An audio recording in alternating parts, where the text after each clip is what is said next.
Hello and welcome to my Magento 2 training channel. I'm basically going to start a series of tutorials in the back office of Magento, and this first one is a fairly simple one. It relates to when you have multiple stores and you want to actually have different prices stored against products per store. And when you first do that, you can set up your stores. And so, for example, here we have 2 stores. But by default, Magento will have one price for the product. And if you go and look in a product, you'll see that the price field is set to global. And that's fine if you want to have a price that is the same across all your websites and stores and views, etc. But if you don't, then you have to change that. So let me just show you quickly what I mean by it being labeled as global, and then I'll show you where to change it. Unfortunately, I've got 500 products in the drop down here, so that's slowing down the loading of this product list. So let's first of all just change that to 20. That speeds things up a lot. Okay, so we're going to this test product. It doesn't really matter what product you go into to show this. If we go and find the price field, you can see in square brackets there it says global. So that just shows you that if you do want to have different store, different prices per store, then you will have to go and change this setting that says that prices are global.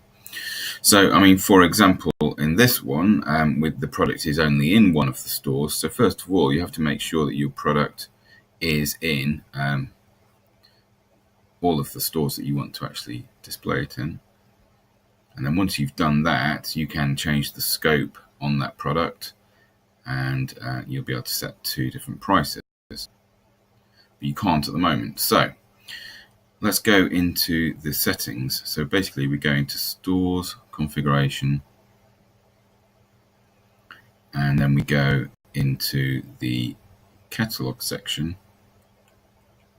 Catalog. Now, if you scroll down, you will see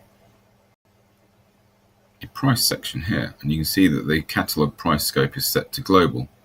So basically, if we set that to website, then we can store 2 different values for 2 different websites. Okay, so that is now done. If we go back to, it's saying flush cache. I don't think we need to do that right now. Let's just go back to products.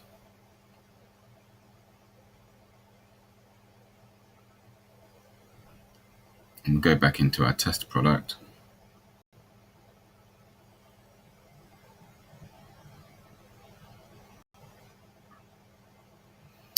So now you can see price has got website in square brackets. So that shows that the change has taken effect. And then if I go into the second website that I have here, and let's say that we're going to actually use a different currency or something like that, then we might actually want to change this to something like 135. I haven't set this up for a different currency yet, so the pound sign is still showing, but nevertheless, if we save this product now, we should see that it's storing 2 different values.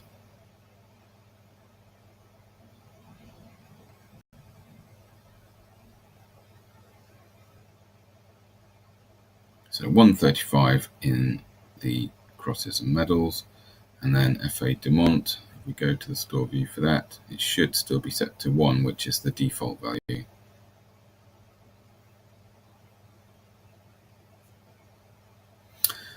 And there it is. And that's basically how you separate out prices if you don't want them to be globally the same across your websites.